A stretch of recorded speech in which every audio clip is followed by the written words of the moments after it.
ও আমার ভাইজানেরা, আল্লাহর নবী হযরত ইউনূস আলাইহিস সালাম যখনই নদীর কিনারে গিয়েছিলেন বাবা, ওই সময় হুজুরের চোখে পড়েছিল একটা যাত্রীবাহী জাহাজ প্যাসেঞ্জার তোলাতুলি করছে বাবা।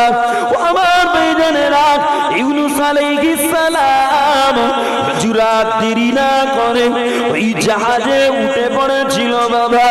আর ওই জাহাজটা নদীতে চলতে চলতে যেই না সাগরে গিয়েছিল বাবা, সাগরে কিছুটা দূরে যাওয়ার পরে একটা জায়গায় জাহাজটা দাঁড়িয়ে গেল। জাহাজটা ঘুরপাক খেতে শুরু করে বাবা। আর সমুদ্রের বড় বড় মাছ, বড় বড় প্রাণীরা জাহাজটাতে ধাক্কা দিচ্ছিল বাবা। জাহাজের নাবিক অবাক, জাহাজের যাত্রীরা অবাক হয়ে গেল, কেন এমনটা হয়, কেন এমনটা হয়। ওই সময় ওই জাহাজের ভিতরে একজন বুজুর্গ বান্দা ছিল বাবা। ওই বুজুর্গ ব্যক্তিটা বলেছিল, ও জাহাজের যাত্রীরা, আমার মনে হয় এই জাহাজের ভিতরে কোন পলাতক গোলাম আছে, যে তার মালিককে না বলে দূর দেশে পালিয়ে যাচ্ছে, যে তার মালিককে না জানিয়ে অন্য দেশে যাওয়ার চেষ্টা করছে। বুজুর্গ ব্যক্তির কথাটা শুনতে পেয়ে জাহাজের যাত্রীরা একে অপরকে জিজ্ঞাসা করতে লাগে, আয় তুমি কি পালিয়ে এসেছো নাকি, আয় তুমি কি পালিয়ে যাচ্ছ নাকি? সবাই বলে না, আমি তো পালিয়ে যাই না। এই না সময় আল্লাহর নবী হযরত ইউনূস আলাইহিস সালাম মনে মনে করছিলেন, আমি তো সেই পলাতক গোলাম যে আল্লাহর ওয়াদার দিকে খেয়াল না রেখে দেশ ছেড়ে পালিয়ে যাচ্ছে। ইউনূস আলাইহিস সালাম এই না সময় জাহাজের কর্তৃপক্ষের কাছে গিয়ে জানিয়েছিলেন, ও জাহাজের কর্তৃপক্ষরা, আমি গোলাম পলাতক গোলাম, তোমরা আমাকে দরিয়ায় ফেলে দিয়ে দাও, তাহলে আর তোমাদের জাহাজে এমন হবে না। আল্লাহর নবী নূহ ইউনূস আলাইহিস সালামের চেহারা মুবারকানা দিকে কেউ বিশ্বাস করতে পারছে না, ইনি পলাতক গোলাম। অবশেষে ইউনূস আলাইহিস সালাম বারবার বললেন, জাহাজের মানুষেরা লটারি খানা দিয়েছে, লটারি খানা লাগিয়েছে বাবা। আর ওই লটারিতে আল্লাহর নবী ইউনূস আলাইহিস সালামের নাম উঠে এসেছে বাবা। একবার দুবার নয়, তিনবার লটারি করা হলো। তিনবারই আল্লাহর নবী ইউনূস আলাইহিস সালামের নামটা উঠে এসেছিল বাবা।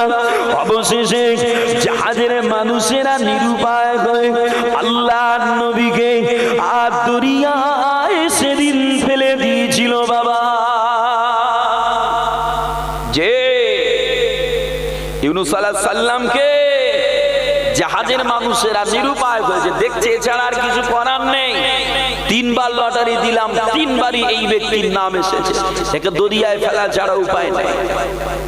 ও আমার ভাইজানেরা, ও জওয়ানেরা, ও আল্লাহর নবীর দিওয়ানারা, আল্লাহর নবী হযরত ইউনূস আলাইহিস সালামকে দরিয়ায় যেই না ফেলা হলো, সঙ্গে সঙ্গে জাহাজটা ঘোরা বন্ধ হয়ে গিয়ে জাহাজ সোজা চলা শুরু করে দিল বাবা। আর দরিয়া বিশাল একটা মাছ আল্লাহর নবী ইউনূস আলাইহিস সালামের কাছে এসে ইউনূস আলাইহিস সালামকে গিলে নিয়ে দেয় বাবা, হুজুরকে মুখে ভরে নিয়ে দেয় বাবা। তবে আল্লাহ পাক অর্ডার জানিয়েছিলেন, এ দরিয়ার মাছ, আমার ইউনূসকে যেন হজম করবি না, আবার ইউনূসকে যেন তুই হজম করে ফেলবি না। আল্লাহর ওয়াদার ওই মাছটা ইউনূস আলাইহিস সালামকে পেটে করে নিয়ে আর সমুদ্রে ঘুরে বেড়াতে লাগে বাবা। আর আল্লাহ নবী ইউনূস আলাইহিস সালাম ওই মাছের পেটের ভিতরে আল্লাহর জিকিরে মত হয়েছিল বাবা। আর ওই জিকিরটা ছিল লা ইলাহা ইল্লা আনতা সুবহানাকা ইন্নী কুনতু মিনাল যালিমিন। ও রাব্বি আল্লাহ পাক, তুমি ছাড়া কোনো মালিক নাই, তুমি ছাড়া কোনো খালিক নাই, তুমি হলে পবিত্র। আর আমি ইউনূস নাম অপরাধীদের অন্তর্ভুক্ত আল্লাহ। বাবাজিরা, এদিকে ইউনূস আলাইহিস সালাম মাছের পেটের ভিতরে বন্দী আছে বাবা। আর অপরদিকে আল্লাহর নবীর কওমের মানুষদের জন্য আল্লাহর নবীর দোয়া অনুযায়ী আল্লাহ পাক আসমান থেকে বিশাল মুসিবত পাঠাচ্ছিল বাবা। এমন ভয়াবহ কঠিন মুসিবত আল্লাহ পাঠাচ্ছিলেন। আর ইউনূস আলাইহিস সালামের কওমের মানুষেরা দেখতে পেয়েছিল আকাশে বিশাল অগ্নিমেঘ দেখা যায়। আর ওই অগ্নিমেঘটা আস্তে আস্তে পৃথিবীর দিকে আসছে বাবা, আস্তে আস্তে জমিনের দিকে নেমে আসছে বাবা।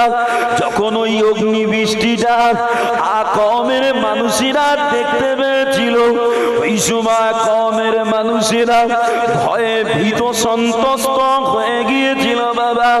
কেননা এর আগে আল্লাহর নবী হযরত হুদ আলাইহিস সালাম, আল্লাহর নবী হযরত সালেহ আলাইহিস সালামের জামানার মানুষেরা আল্লাহর নাফরমানি করার জন্য আল্লাহ আসমান থেকে অগ্নি বৃষ্টি পাঠিয়ে তাদেরকে ধ্বংস করে দিয়েছিল বাবা। ও আমার ভাইজানেরা, ইউনূস আলাইহিস সালামের কওমের মানুষেরা তাই ভীত সন্ত্রস্ত হয়ে সবাই মূর্তিগুলো ভেঙে দিয়ে ময়দানে দাঁড়িয়ে গিয়ে নিজেরা তওবা করে আল্লাহর কাছে ক্ষমা চেয়েছিল বাবা।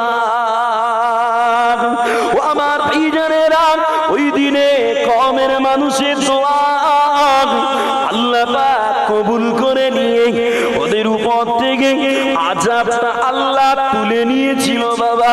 বাবাজিরা, আর অপর দিকে ইউনূস আলাইহিস সালাম মাছের পেটের ভিতরে আল্লাহ তাসবিহ পড়তে লাগেন, লা ইলাহা ইল্লা আনতা সুবহানাকা ইন্নী কুনতু মিনাল যালিমিন। ও রাব্বি আল্লাহ পাক, আপনি ছাড়া কোনো মালিক নাই, আপনি হলেন পবিত্র। আর আমি ইউনূস জালিম, আমি ইউনূস নিজে জালিমদের অন্তর্ভুক্ত আল্লাহ। আমি নিজের উপরে অত্যাচার করে ফেলেছি আল্লাহ। এইভাবে জিকিরটা করতে লাগে বাবা। এইভাবে জিকির করতে করতে 40 দিনের পরে মাহে মুহররমের এই আশুরার দিনে ইউনূস আলাইহিস সালামকে আল্লাহর ওয়াদারে সমুদ্রের মাছ কিনারায় উগরে দিয়েছিল বাবা। একটু জোরে হবে না? এই আশুরার দিনেই বার করেছিল বাবাজিরা। ইউনূস আলাইহিস সালাম মাছের পেটের ভিতরে আল্লাহ জিকির করেছে। কোরআনে একটা আয়াত আছে যে ইউনূস আলাইহিস সালাম যদি মাছের পেটের ভিতরে আল্লাহ জিকিরে মত্ত না থাকতো তো কিয়ামত পর্যন্ত ইউনূস আলাইহিস সালামকে আল্লাহ মাছের পেটের ভিতরেই রেখে দিত। যে আজকে আমাদের উপরে জুলুম হয় না? কি গো, বাস্তব বলেন না, জুলুম হয় না? হয় না? যে আগে খবরে দেখছি না উত্তরপ্রদেশে জুলুম চলছে, মায়ানমারে চলছে, রোহিঙ্গাদের উপরে হয়েছে, ফিলিস্তিনে হয়েছে, আসামে হয়েছে। আর এখন এখন বর্তমান পশ্চিম বাংলায় আমার কাছেই ঝামেলার আঁচ এসে গেছে। কি ঠিক না ভুল বলেন? আগে বলেছিল কোরআন হয় কোরআন ছাড়ো নয় ভারত ছাড়ো। তখন ইমানদার মুসলমান কিছু বলেছিল লড়াই করব, জান দেবো, তবু ভারত ছাড়বো না। যদি একান্তই ভারত ছাড়তেই হয় জেনে নাও, ভারত ছাড়বো তবু কোরআন ছাড়বো না। বলেন সুবহানাল্লাহ। আর জোরে বললেন না সুবহানাল্লাহ। আম্মা জান দেশ সানে কুটুক্তি করলো, নবী পাককে নিয়ে কার্টুন বানালো, এখন এসে বলছে কি না মাদ্রাসাগুলো ভেঙে দেবো। কি বলছে না বলে না? বলছে না বলে না? এখনো যদি আমরা নিজেরা সজাগ না হই, শুধু দাবিতে মুসলমান, দুতলা তিনতলা মসজিদ, সারা সপ্তাহ মসজিদ ফাঁকা, জুমার দিনে জায়গা হয় না। তাছাড়া যাও কনে সারাদিন একবার একটু হাজির হওয়ার সময় হয় না। তো মসজিদ যদি আল্লাহর কাছে কাঁদে ওইভাবে, তো মসজিদ ভাঙবে না, মাদ্রাসা ভাঙবে না, বলবে না, তা কি করবে? এ তো ওরা বলছে না, বলানো হচ্ছে। কেন আল্লাহ ওয়াদা দিয়েছে যখন তোরা আমার জিকির থেকে জুদা হবি তখন আমি আল্লাহ তোদের উপরে জালিম বাদশা চাপিয়ে দেব। এটা আমাদের কর্মের ফল না? অস্বীকার করছে? এই যে জালিম এসেছে এটা আমাদের কর্মের ফল কি না? যে আমরা যদি সবাই নামাজি হতাম, আমরা যদি কম বেশি মসজিদ মাদ্রাসার প্রতি দরদ খেয়াল রাখতাম, আমরা যদি কম বেশি শরিয়াতটাকে বাড়িয়ে একটু জিদ্দা করতাম, তাহলে এই জালিমকে আল্লাহ পাঠাতো না। কারণ আল্লাহ নিজেই বলেছে তোরা আমার জিকির করবি, তো আমি আল্লাহ তোদের জিকির করব। তোরা আমায় ভুলে যাবি, আমি আল্লাহ জালিম চাপিয়ে দেবো। বাবাজি, আমাদের আল্লাহ জিকির কমে গেছে। মসজিদ মাদ্রাসা আল্লাহর কাছে কাঁদছে, আল্লাহ এরা আমাকে সুন্দর করে তৈরি করেছে বটে, কিন্তু আমার খোরা করা দেয় না, এজন্য জালিম লেগে গেছে। বাবাজিরা, ইউনূস আলাইহিস সালাম আল্লাহ জিকির না করলে কিয়ামত পর্যন্ত মাছের পেটের ভিতরে থাকতো। ইউনূস আলাইহিস সালামকে যখন ওই মাছের পেট থেকে দুনিয়ার জমিনে বার করা হয়েছিল, উগরে দিয়েছিল মাছ, ইউনূস আলাইহিস সালাম খুব জয়ী হয়ে পড়েছিলেন। আল্লাহ পাক ইউনূস আলাইহিস সালামের জন্য হুজুরের পাশেই মরুভূমির ফাঁকা ময়দানে একটা লাউ গাছ তৈরি করে দিয়েছিল। সঙ্গে সঙ্গে লাউ গাছ হলো, লাউ গাছ সাথে সাথে বড় হলো, সঙ্গে সঙ্গে ফল হলো। হুজুর ওই ফল খেতেন আর লাউ গাছের ছায়ায় থাকতেন। এক পর্যায়ে হুজুর সুস্থতা লাভ করে নিজের কওমের কাছে এসে দেখেছিল কওমের মানুষেরা এমনিতেই তারা আল্লাহ ভীরু হয়ে উঠেছে। বলেন সুবহানাল্লাহ। যে এমনিতে তারা আল্লাহ ভীরু হয়নি, তাদেরকে আযাব দেখিয়েছে আল্লাহ। তারপরে বাবা, আর আমরা উম্মতে মুহাম্মাদি, আমরা যে কত আযাব দেখতেছি। কখনো বলতেছে পান্তি ফেলে চুবচ্ছে, কখনো বলতেছে আয়লা আসতেছে, কখনো বলতেছে দুপুরবেলা ঘুমুচ্ছিল, প্রায় 1 মিনিট মতন শুধু তক্তপোষ কেঁপেছে। ঠিক না ভুল বলছি? আমাদের এত দেখাচ্ছে, তাও আমার গা কলজে কাঁপে না। বলে আমার গা কলজে নাই, কলজে না তো লোহা। কি আমাদের দিন দিন না তো লোহা, এতে ওরা ছোটখাটো মুসিবতে কাজ হবে না। বাবাজিরা, আল্লাহ কিন্তু হালকা হালকা নাড়া দিয়েছেন, এখনো দিচ্ছেন। যদি এখনো সজাগ না হই, আগামী দিনে শুধু ইসলাম নাম থাকবে, ইসলামের কাজ টিকিয়ে রাখতে পারবো বলে ভরসা হচ্ছে না। শুধু হুজুর হজরতের হাতে দায়িত্ব নয়, আপনাদের একটু সাথ দিতে হবে। তবে একটা কথা বলি, মাদ্রাসা মসজিদ যদি ভাঙতেই আসে, সরকারি ভাবে হোক আর বেসরকারি ভাবে হোক, জান যায় যা শহীদ হব, তবুও ভাঙতে দেব না, এই দৃঢ়তা তৈরি করে নেন। যদি না হয়, আরে মসজিদ মাদ্রাসা থাকবে না যখন, বেঁচে থেকে আর কি হবে? জিহাদ করেই মরি নাকি গো? কথা বলেন। এটা আমার ঈমান বলে, এটা আমার ঈমান বলে। কেন মুসলমান এই দুনিয়াটা শেষ মনে করে না, মুসলমান দুনিয়াটা শুরু মনে করে। আমাদের শেষ হবে বিচার আলয়ে গিয়ে। সেদিনে যদি জান্নাতের সার্টিফিকেট হাতে আল্লাহ ধরিয়ে দেয়, তাহলে সেদিন আমরা শেষ হব। আর শেষ হব বলতে হয় জান্নাত, না হয় জাহান্নাম। ওখান থেকে আর একটা শুরু হবে। কথা বুঝতে পারেন না? বিচারালয়ের পরে ওখান থেকে আর একবার ফেজ শুরু হবে, হয় জান্নাত না হয় জাহান্নাম। চলে আশুরার বিষয় আরো আলোচনা করব। এই আশুরার দিনে ইমাম হুসাইন হুজুরকে কারবালার মরুর ময়দানে বেদিনেরা এমনি করে মুনাফিক বিদ্রোহীরা শহীদ করেছিল, সে আলোচনা করব। মিডিলে একটু নাত পড়ব। মুহাব্বতে দরুদ শরীফ আল্লাহুম্মা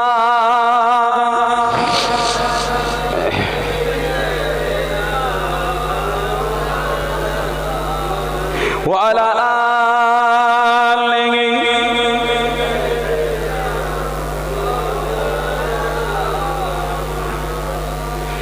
তুমি নূরে ইয়ালা নূরুল খুদা নূরে মুহাম্মদ, তুমি নূরে ইয়ালা নূরুল খুদা নূরে মুহাম্মদ।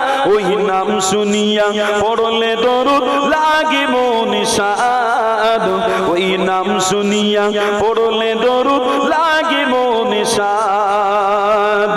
তুমি নূরে ইয়ালা নূরুল খুদা নূরে মুহাম্মদ, তুমি নূরে ইয়ালা নূরুল খুদা নূরে মুহাম্মদ। ওই নাম শুনিয়া পড়লে দরুদ লাগে মনে সাদ, ওই নাম শুনিয়া পড়লে দরুদ লাগে মনে সাদ। তোমার রূপের বাগান নূরের বাগান এতই আলোকময়, ও তোমার নূরের বাগান রূপের বাগান এতই আলোকময়। সেই আলোয় হলো আধার আলো সারা দুনিয়ায়, সেই আলোয় হলো আধার আলো সারা দুনিয়ায়। তোমার রূপে গড়া, তোমার রূপে গড়া ওই আকাশের স্বর্ণমাখা চাঁদ। ওই নাম শুনিয়া পড়লে দরুদ লাগে মনে সাদ, ওই নাম শুনিয়া পড়লে দরুদ লাগে মনে সাদ। ও তোমার নামের দরুদ তুলে তুলে গাইছি নানান ফুল, ও তোমার নামের দরুদ তুলে তুলে গাইছি নানান ফুল। ও মন গুনগুনিয়ে পড়ছে দরুদ মুহাম্মদ রাসূল, ও মন গুনগুনিয়ে পড়ছে দরুদ মুহাম্মদ রাসূল। তোমার নূরের আলোয়, তোমার নূরের আলোয় চন্দ্র তারা জ্বলছে সারা রাত। ওই নাম শুনিয়া পড়লে দরুদ লাগে মনে সাদ, ওই নাম ধরিয়া পড়লে দরুদ লাগে মনে সাদ। তুমি নূরে ইয়ালা নূরুল খুদা নূরে মুহাম্মদ, তুমি নূরে ইয়ালা নূরুল খুদা নূরে মুহাম্মদ। ওই নাম শুনিয়া পড়লে দরুদ লাগে মনে সাদ, ওই নাম ধরিয়া পড়লে দরুদ লাগে মনে সাদ। তোমার ইশকে নবী পাগল গলগ তামাম সৃষ্টি কোন, তোমার ইশকে নবী পাগল গলগ তামাম সৃষ্টি কোন। তোমার উম্মত হয়ে ধন্য আমি তামাম মাখলুক, তোমার উম্মত হয়ে ধন্য আমি তামামে মাখলুক। তুমি হাসর মাঠে, তুমি হাসর মাঠে করো মোদের একটু শাফাত। ওই নাম শুনিয়া পড়লে দরুদ লাগে মনে সাদ, ওই নাম ধরিয়া পড়লে দরুদ লাগে মনে সাদ। তুমি নূরে ইয়ালা নূরুল খুদা নূরে মুহাম্মদ, তুমি নূরে ইয়ালা নূরুল খুদা নূরে মুহাম্মদ।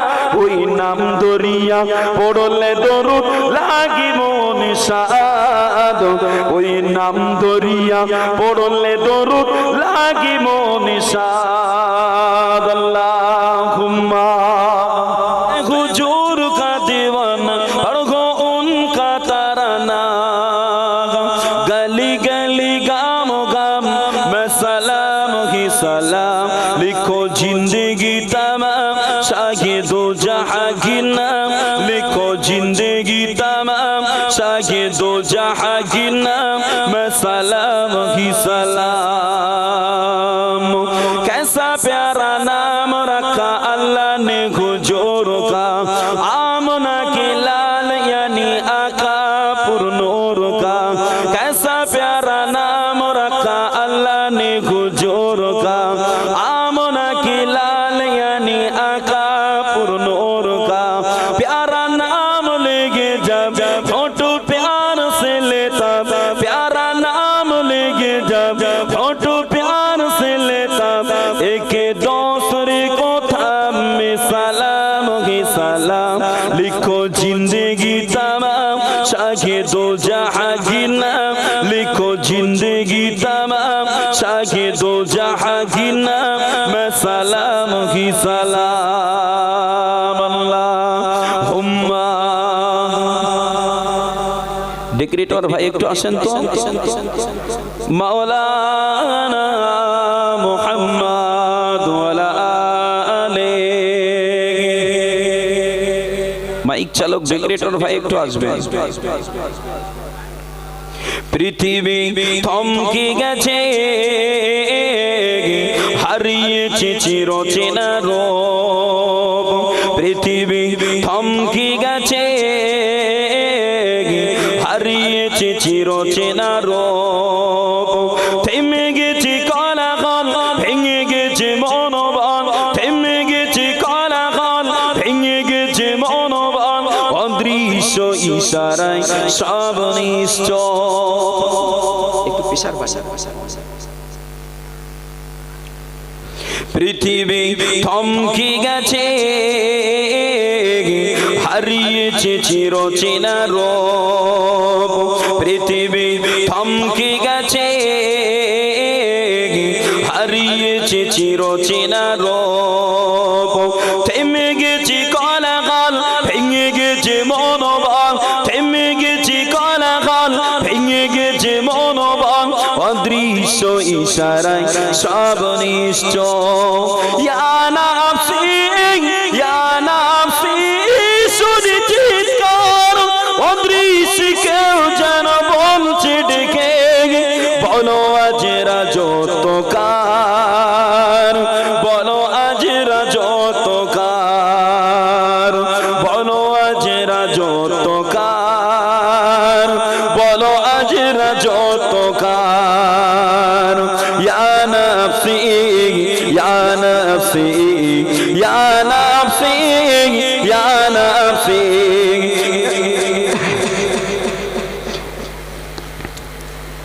বিপদের ঘন ঘটা আজ দিকে দিকে আশার আগামী প্রভু দিয়েছ জেলে। বিপদের ঘন ঘটা আজ দিকে দিকে আশার আগামী যেন ধূসর ফিকে। বিষাদের কারাগারে বন্দি সবে বিষাদের কারাগারে বন্দি সবে বড় দুর্যোগ আজ মানবতার। ইয়া নাফসি শুনি চিৎকার। টোনটা কমিয়ে রাখেন না হ্যাঁ চিচি আওয়াজটা কমিয়ে রাখেন। কি কোথায় বাড়ালেন সেই বেশ বাড়িয়েছেন আপনার বললাম পেশার দিতে সব তো হাত দিতে বলিনি। ইয়া নাফসি ইয়া নাফসি ইয়া নাফসি ইয়া নাফসি। বিপদের ঘন ঘটা আজ দিকে দিকে আশার আগামী যেন ধূসর ফিকে। বিপদের ঘন ঘটা আজ দিকে দিকে আশার আগামী যেন ধূসর ফিকে। বিষাদের কারাগারে বন্দি সবে বিষাদের কারাগারে বন্দি সবে বড় দুর্যোগ আজ মানবতার। ইয়া নাফসি শুনি চিৎকার অদৃশ্য কেউ যেন বলছে ডেকে বলো আজ রাজত্বকার বলো আজিরা যতকার, বলো আজিরা যতকার, বলো আজিরা যতকার। ইয়া নফসি ইয়া নফসি ইয়া নফসি ইয়া নফসি ইয়া নফসি ইয়া নফসি ইয়া নফসি ইয়া নফসি। ক্ষণিকের রং চটালা ঘৃণ সুখে, দুঃখের শুনানি প্রভু দিয়েছ একে। ক্ষণিকের রং চটালা ঘৃণ সুখে, দুঃখের শুনানি প্রভু দিয়েছ একে। আজাবের করিডোরে কাঁদছি কবে, আজাবের করিডোরে কাঁদছি কবে। রাজাদি রাজ চাই দয়া তোমার। ইয়া নফসি ইয়া নফসি শুনি চিৎকার, অদৃশ্য কেউ যেন বলছে ডেকে, বলো আজিরা যতকার, বলো আজিরা যতকার, বলো আজিরা যতকার, বলো আজিরা যতকার। আল্লাহুম্মা। টোন আর বেসটা কেটে দেন,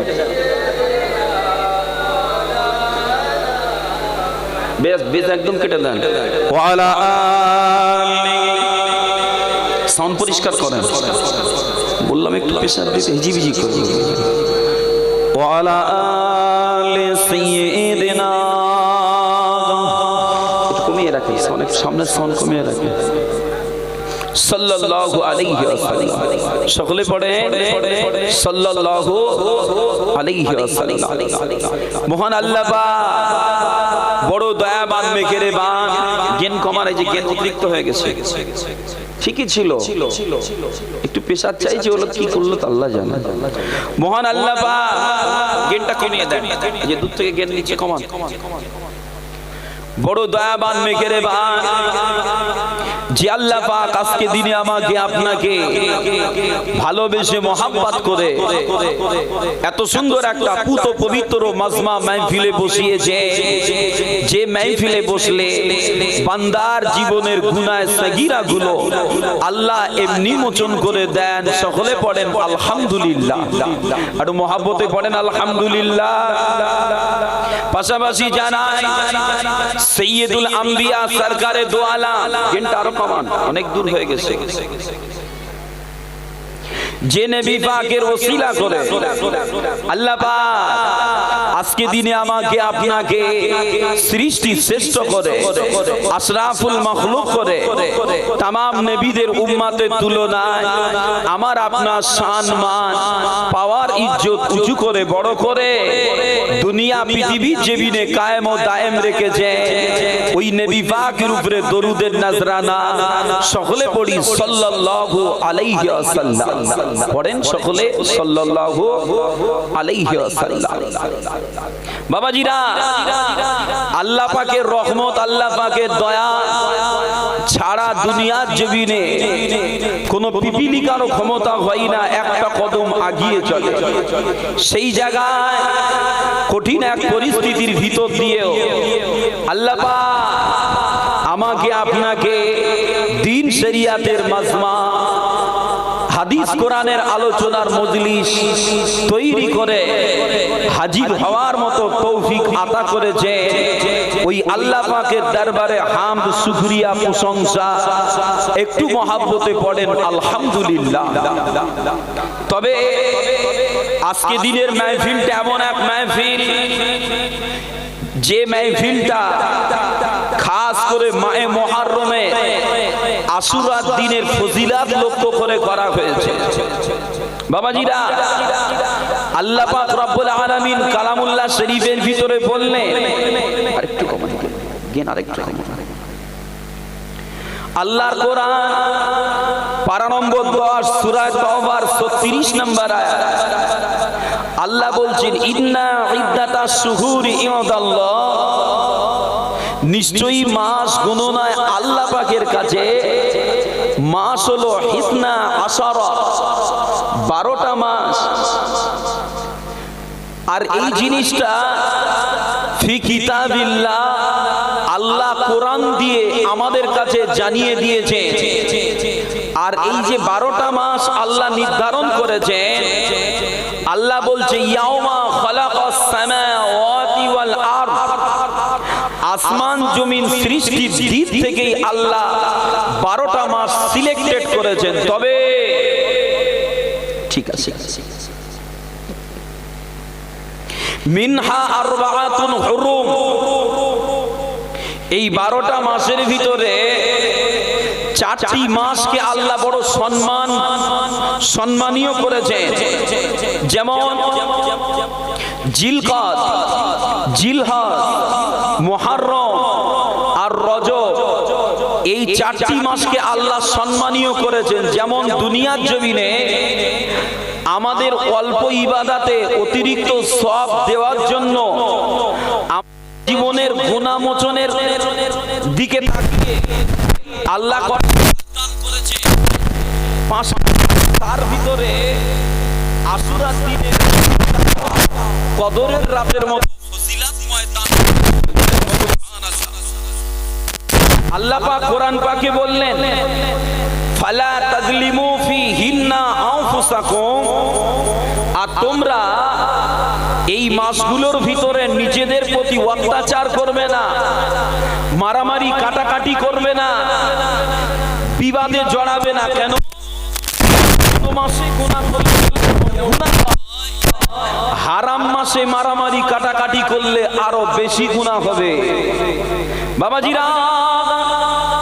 আর এই হারাম মাসের ভিতরে আল্লাহ একটা দিনকে বড় কদর দান করেছে, যে দিনটা হলো মায়ে মুহররমের আশুরা দিবস। বলেন সুবহানাল্লাহ।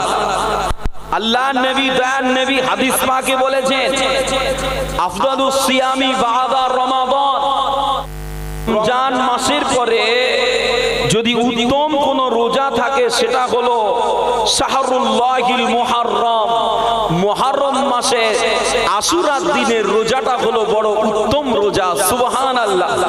কেন না, আল্লাহর নবী দয়ার নবী বলছেন সিয়ামু ইয়াউমি আশুরা, আমি আল্লাহর নবী আশা করি আশুরার দিনের রোজার বিনিময় আহতাসিবু আলাল্লাহি আইয়ুকাফফারা সানাতাল্লাতী ক্বাবলা, আল্লাহ এই রোজার বিনিময় বান্দার জীবনের বিগত 1 বছরের গুনাহকে মাফ করে দেন। বলেন সুবহানাল্লাহ।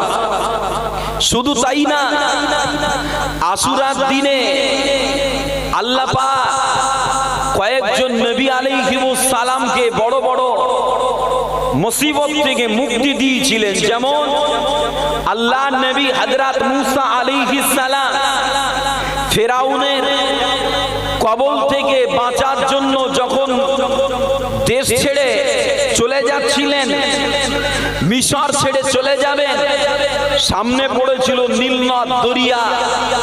আল্লাহর ওয়ার্ডারে ঈসা আলাইহিস সালাম, এই মুসা আলাইহিস সালাম নিজের হাতে থাকা লাঠিটা যখন দরিয়ায় মেরেছিল, আল্লাহর কারিশমা, আল্লাহর দয়া, মুসা আলাইহিস সালামের সামনে পানিগুলো ফাঁকা হয়ে রাস্তা করে দিয়েছিল। বলেন সুবহানাল্লাহ। বাবাজিরা, আল্লাহর নবী হযরত নূহ আলাইহিস সালাম আল্লাহর ওয়ার্ডারে বিশাল প্লাবনে যে জাহাজটা ভেসে গিয়েছিল, তামাম দুনিয়া লয় ক্ষয় হয়েছিল, ওই জাহাজটা আশুরার দিনে আল্লাহ জুদি পর্বতে দাঁড় করিয়েছিলেন। সুবহানাল্লাহ। বাবাজিরা, আর এই আশুরার দিনে আল্লাহর নবী হযরত ইউসুফ আলাইহিস সালাম কুয়া থেকে উঠে এসেছিলেন। এই আশুরার দিনেই হযরত ইউনুস আলাইহিস এমনি করে ইউসুফ আলাইহিস সালামের আব্বাজান হযরত ইয়াকুব আলাইহিস সালাম বেটাকে খুঁজে কাছে পেয়েছিলেন। আর এই দিনেই আল্লাহর নবী হযরত ইউনুস আলাইহিস সালাম মাছের পেট থেকে দুনিয়ার জমিনে বাইরে এসেছিলেন। সুবহানাল্লাহ। তবে বাবাজিরা, আমি একটু আলোচনা করব ইউনূস আলাইহিস সালামকে মাছের পেটে কেন যেতে হয়েছিল। ও আমার ভাইজানেরা, ও যুবকেরা, ও আল্লাহর নবীর দিওয়ানারা, আল্লাহর নবী হযরত ইউনূস আলাইহিস সালাম আল্লাহ পাকের ওয়াদার খানা নিয়ে, আল্লাহ পাকের ওয়াদার খানা পেয়ে নিজের কওমের মানুষের কাছে গিয়ে কালেমার দাওয়াত দিয়েছিল বাবা। এমনকি কওমের মানুষদের বলেছিল, এ আমার কওমের মানুষেরা, তোমরা মূর্তি পূজা ছেড়ে দাও, তোমরা তোমাদের বুতগুলোকে ভেঙে দাও, আর তোমরা পড়ে নাও লা ইলাহা ইল্লাল্লাহ ইউনূস নবিয়ুল্লাহ, আল্লাহ ছাড়া কোনো মাবুদ নাই, আর আমি ইউনূস আলাইহিস সালাম হলাম আল্লাহর পাঠানো প্রেরিত পয়গম্বর।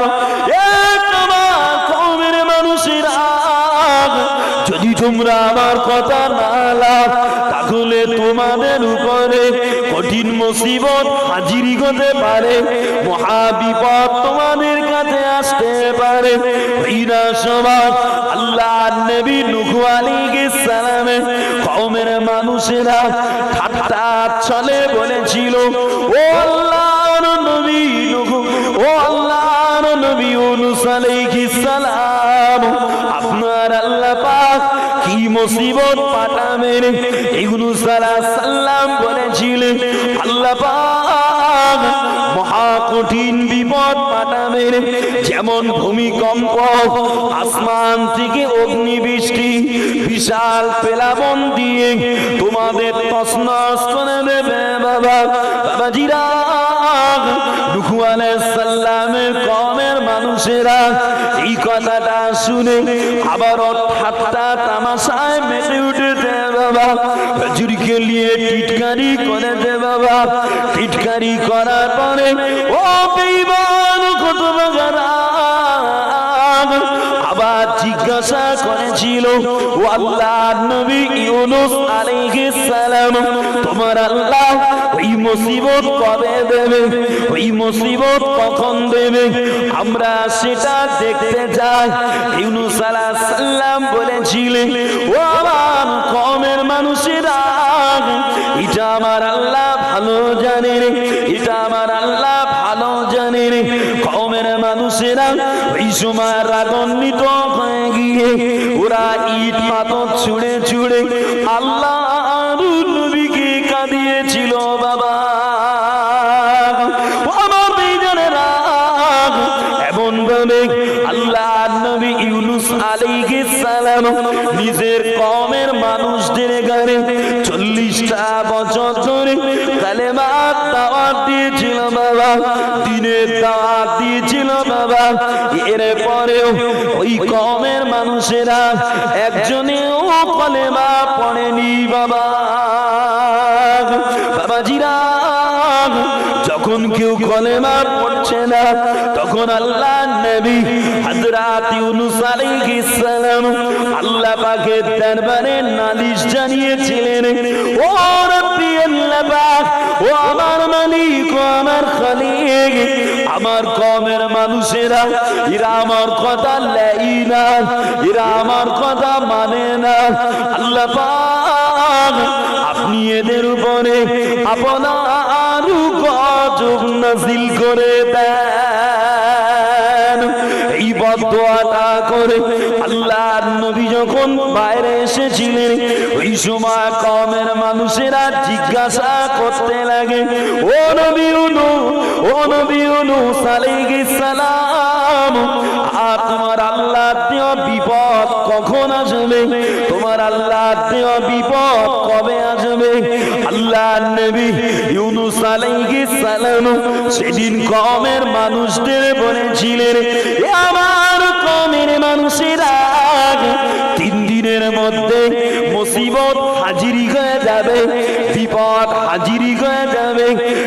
কথাটা বলে আল্লাহর নবী ইউনূস আলাইহিস সালাম দেশ ছেড়ে বিদায় নেওয়ার চিন্তা করেছিলেন বাবা। যে কওমের মানুষেরা কলেমা পড়ছে না, ঈমান আনছে না, ইউনূস আলাইহিস সালাম মনটা খারাপ করে আল্লাহর কাছে আযাব চেয়ে চলে গেল, ওদের জন্য বিপদ চেয়ে দিয়ে চলে গেল। আর হুজুর যে পথ দিয়ে পাড়ি দেবেন, অন্য দেশে চলে যাবেন, সেই পথেই ছিল নদী, নদী পার হতে হবে।